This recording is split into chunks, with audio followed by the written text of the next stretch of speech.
Hello, I'm Rick Marks, and we're going to show you the motion controller demo that we showed at E3 with a few little extra add-ons, and we're going to show it in some more depth now that we have more time to talk about it. So here's our latest prototype of our motion controller. Still not the final design, but getting closer.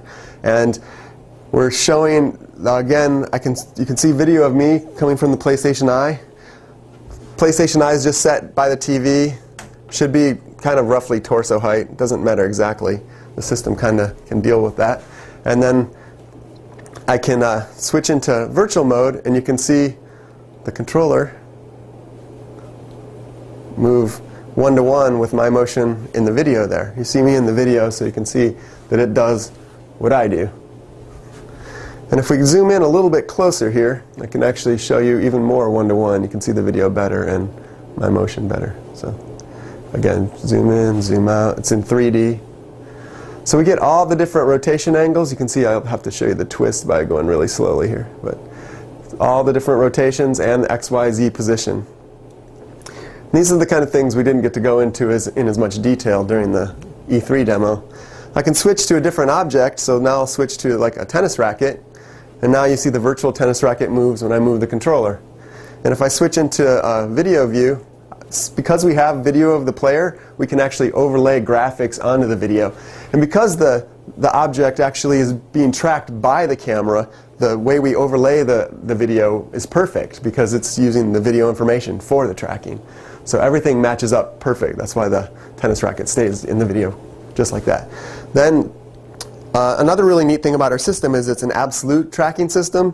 So I'm going to switch back to this mode. But you can see when I track, if I push the button here, a ball will come up out of the floor in the virtual space. Well, that exactly maps to a real place in the real world. And so every time I push that button, it's going to come up out of this place in my living room, for example. And you can switch to a different object. I'll get to the baseball bat, which is more my game. Oh, no problem. And so we had a mode in there for E3 that Anton forgot about, which is a reduced gravity mode, so you could get yourself a meatball and hit it. And this one's kind of neat too. If you switch into this mode, then it's like first-person mode. And when I hit it, oh, foul tip. Here we have the stop sign we just wanted to show because in the virtual world you see how it says stop and it's readable, but when you switch to a camera view, it's a reflection of me kind of, so the stop sign is reversed. Kind of subtle thing. And that one actually can be used to hit the ball with too. We have a very large sword,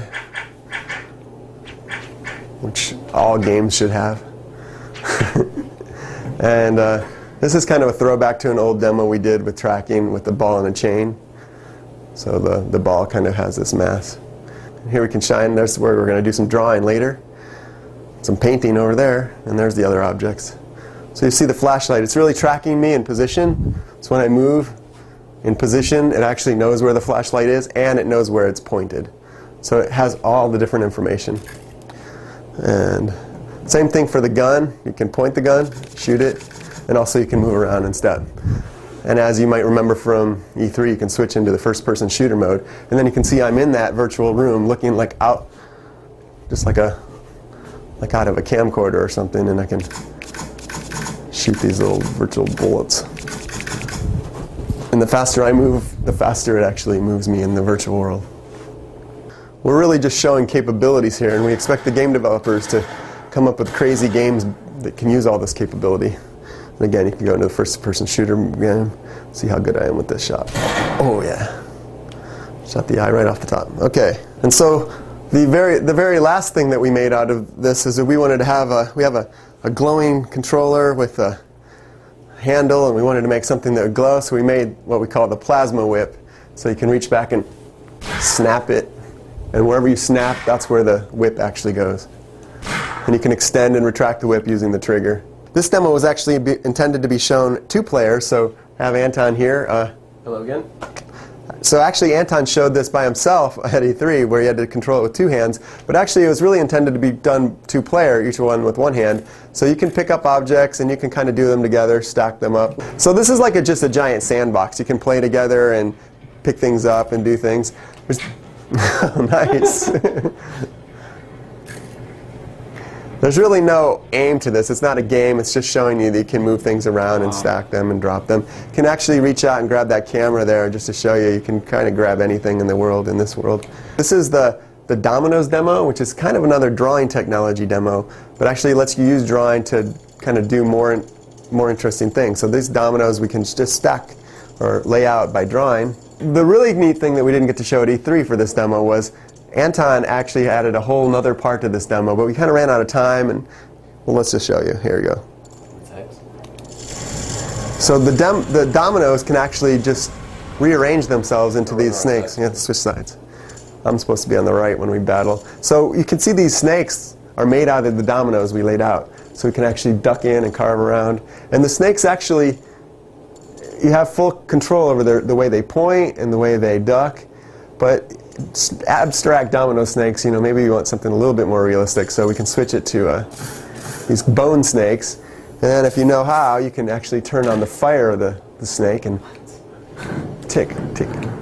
One of the other things we showed at E3 was something like a real-time strategy game. So here we have kind of like pointers, similar like you might get from a mouse pointer, only we're doing it with the motion controller. And we get this absolute position tracking, so our cursors move where the position tracks. So we can start this demo up and our troops start to move out. You can highlight the troops, and then if you use the tick button, you can actually make them follow a path. If you circle the other guy's troops, actually they'll attack. Like that. You can also just click. You can zoom in a little bit more so you can see what's going on better. Yeah, you can also just click on the guys. You can do all sorts of things. But really what we're showing is a really simple interface for a real-time strategy game, which is traditionally very hard to do on a console game. But with this kind of interface, it becomes trivial, just like it is on a PC or something like that. One of the other things we showed at E3 was the ability to kind of jump into a tank. So Anton, if you jump into one of the tanks here, Anton actually will be controlling the shooting of the tank, and I'll be controlling the driving. So if I point a certain direction, it'll drive in that direction, and if he points in a certain direction, it'll shoot in that direction. The drawing demo here, this is another demo that we showed at E3. We kind of went through this one pretty quick, but it was kind of a favorite for a lot of people, so we wanted to show a little bit more. Now we have it working two-player also here. A lot of people say, you know, you can kind of do this with a pointer or maybe some kind of other sort of interface, but it's a little bit subtle, but it's actually very difficult to write or paint with a pointer because it's kind of like drawing with a paintbrush that's the length of like a meter stick or something. So you have to be very careful with your wrist. So it's much easier to actually draw with position, and that's something that is unique to our controller. So you can also kind of think about it as drawing something with a laser pointer. It's very difficult. Like if you ever try to write your name with a laser pointer, it's just nearly impossible. But when you have position, it's much easier. Here we were trying to simulate kind of like a Chinese calligraphy. So here we use the position and sort of rough orientation of the controller to get a paintbrush-like feel. So you can really do these broad strokes and it will track you in a very expressive kind of way. So for this demo, you really also need the position and orientation, because when you actually spray, it matters if you spray to the left and it kind of is more blotched out, or if you spray directly. Also, it matters how close you are, because if you're too close, you're going to start to drip and your lines will be very small. And if you are farther away, you can kind of get a more broad stroke.